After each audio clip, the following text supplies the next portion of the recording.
umaga sa inyong lahat. Gandang umaga din po naman. Ganun din sa mga kasama natin sa ating online, Facebook, YouTube. Saan man kayo naroroon, pagbati sa inyong lahat, mga pagpalang araw.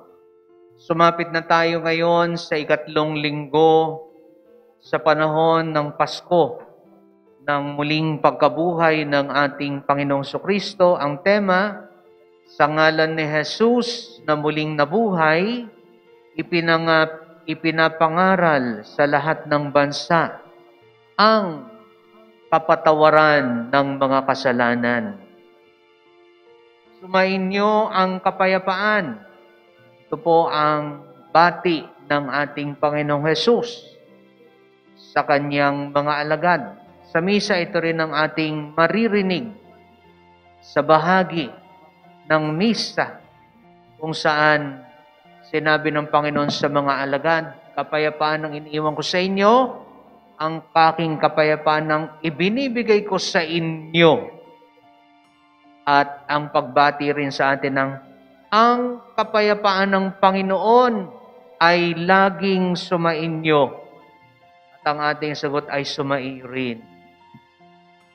Kaya nga, kung ating mapapansin, nung kasama pa ng Panginoon ang kanyang mga alagad, bago sumapit siya sa kanyang kamatayan, wala tayong maririnig ng pagbati ng sumainyo ang kapayapaan. Ito'y naganap lamang pagkatapos ang kanyang muling pagkabuhay, pagkat kailangan ng mga alagad ang kapayapaan. Kailangan nilang maging panatag ang kanilang kalooban upang yung kanilang takot, pangamba, at kalituhan, kung ano man ang nasa sa isip nila, ay mapawi na. Kaya nga, kapayapaan ang ibinibigay ng Panginoon at ang pagbati ng Panginoon sa kanyang mga alagad. At maging sa atin din, ito rin ang pagbati sa atin ng ating mahal na Panginoon, sapagkat kailangan din natin ang kapayapaan. Sapagkat ito ang kailangan ng mundo. Ito marahil ang gamot sa pandemic. Ito marahil ang gamot sa iba't ibang karamdaman o sakit ng mundo. Ito marahil ang gamot sa stress. Ito marahil ang gamot sa lahat ng mga problema. Ito marahil ang gamot sa lahat ng mga kalungkutan, lahat ng takot, lahat ng pangamba at pag-aalinlangan, depression, oppression, etc. Kapayapaan. Because we have been all affected by those diseases. Anyhow, sa ating pakikipagkaibigan kay Jesus na muling nabuhay, lumalago at lumalalim ang ating ugnayan sa Kanya. At sa paglalim at paglago natin sa ating ugnayan, sabay gumagaling din tayo sa lahat ng ating mga karamdaman. Si Jesus ang dulot sa ating kagalingan at kapayapaan. Anong klase kapayapaan? Una, peace of mind. Kapayapaan ng isip. Panatag ang isip. Tingnan natin ang mga sugat ng ating mahal na Panginoon sa kanyang mga kamay, sa kanyang tagiliran. Pagkatapos ng muli siyang nabuhay, naroon pa rin ang mga sugat, hindi nawala. bagamat hilom na, pero kita natin ang pilat na iniwan ng mga sugat sa ating mahal na Panginoon. Ibig sabihin ito, bagamat tayo pinatawad na ng Panginoon, tinubos tayo sa ating mga kasalanan, naroroon pa rin ang patuloy na pagpapatawad sa atin na nagmumula sa kanyang walang hanggang awa, everlasting mercy. Pagkat alam ng Panginoon, napatawad ka na, pero ang mga tao, magkakasala pa rin yan. Kaya nga, naroroon yung pilat, paalala na ang awa ng Diyos, ang habag ng Diyos ay patuloy na umiiral, patuloy na ipinagkakaloob sa atin.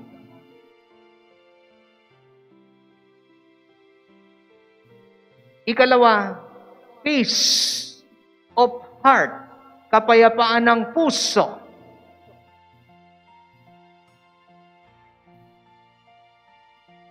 So sa mga sugat na tinamo ng ating mahal na Panginoon, ang dahilan ng pag-aalay ng kanyang buhay ay ang kanyang pagpapatawad at pagsunod sa kalooban ng Diyos. Kaya nga, naroroon ang kanyang pag-aalay na ito'y tanda ng pagmamahal niya sa atin. At ang kanyang pagmamahal,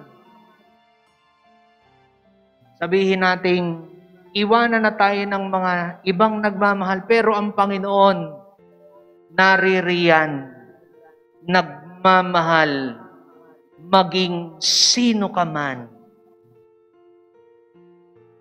Kaya nga, ang pag-ibig niya'y walang kondisyon, walang pasubali, personal na pagmamahal, pag-ibig ni Jesus. Ikatlo, peace of the soul, kapayapaan ng kaluluwa. Si Jesus muling nabuhay.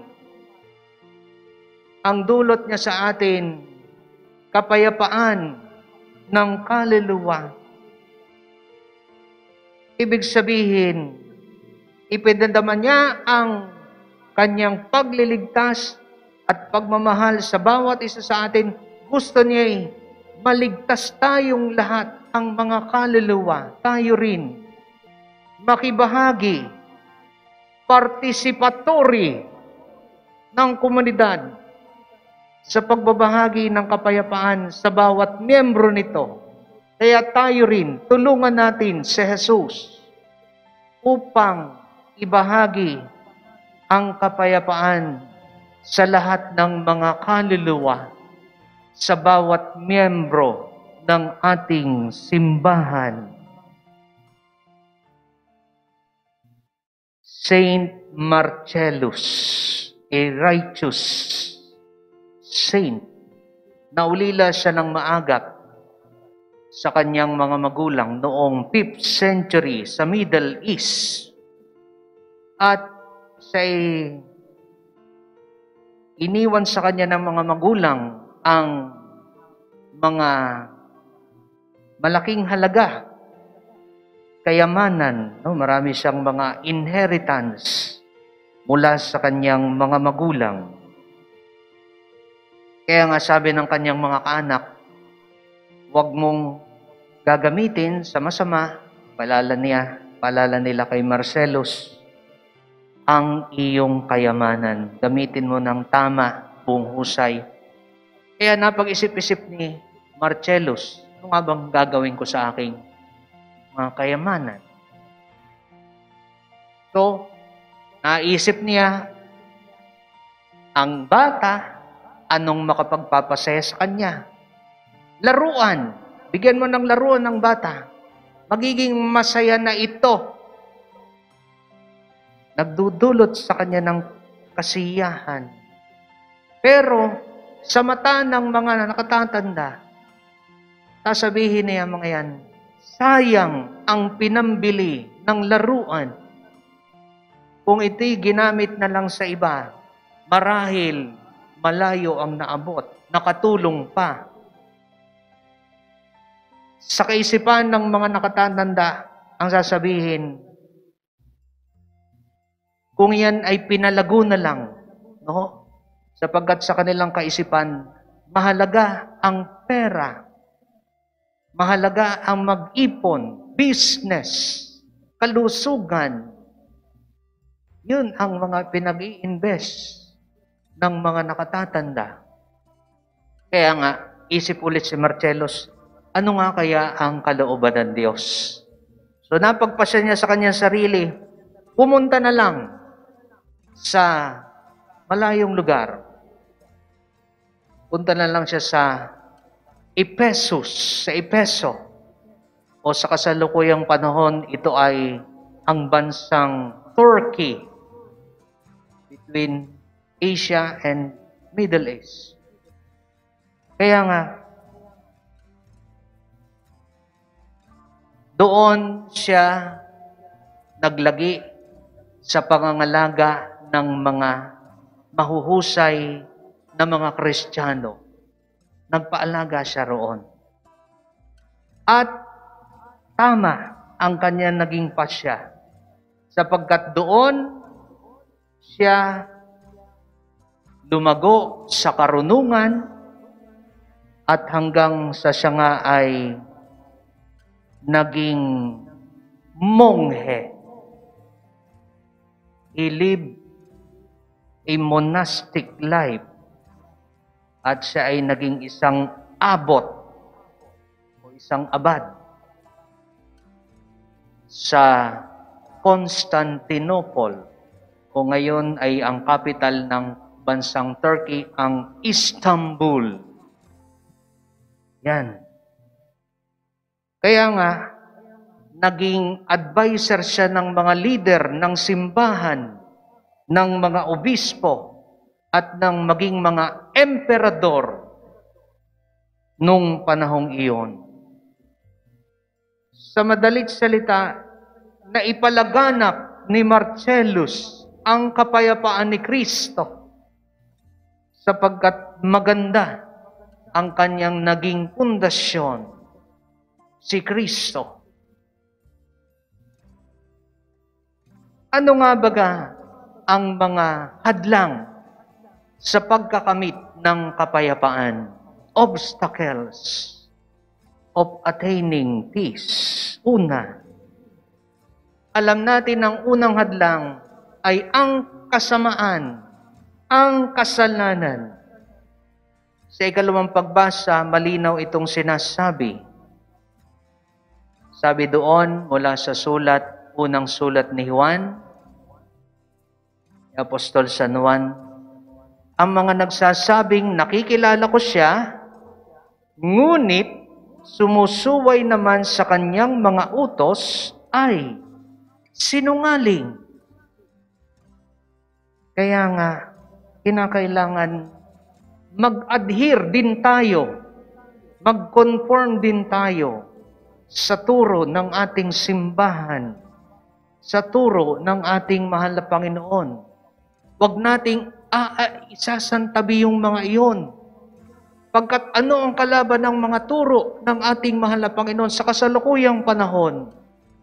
Walang iba. Alam na alam natin ito. Ang social media. Yan pa ang pinaniniwalaan natin, mga nakikita natin sa balita.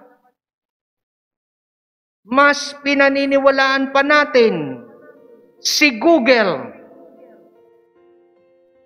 na sinasabi sa atin ang lahat ng sagot kahit ang iba'y mali. Diba? Yan ang realidad ngayon. So, sinasantabi natin, turo ni Jesus, turo ng simbahan, magisterium, versus social media, iba't iba, balita, mga kung ano-anong mga viral, naririyan din ang mga pornography, nariyan na. Kaya nga, yan ang kalaban natin. Bisyo. Maraming mga bisyo. Yung pagchichismisan. Diba? Kwentuhan. Nino? Eh di siyempre, yung wala sa kaharap mo ang pagkukwentuhan. Alangan naman yung magkwentuhan ninyo inyong sarili. Yung iba, yun nga ang chismis. Diba?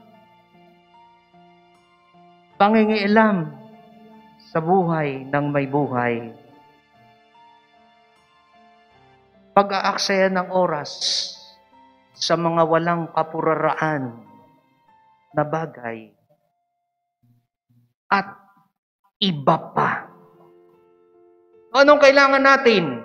Ngayong alam na natin ang mga hadlang sa pagkakamit ng kapayapaan. Kailangan natin ng bakuna. Bakuna ng kumpisal. Kumpisal tayo. Alcohol ng misa. Yan ang kailangan natin. Ano? Face mask ng panalangin. Yan. At hilamos ng pagpapatawad, pag-unawa. Yan ang kailangan natin. Baguhin ang ating buhay. Kaya nga po, mga minamahal na kapatid, panibaguhin natin ang ating sarili. Tumanggap tayo ng kapayapaan mula sa Panginoong Hesus.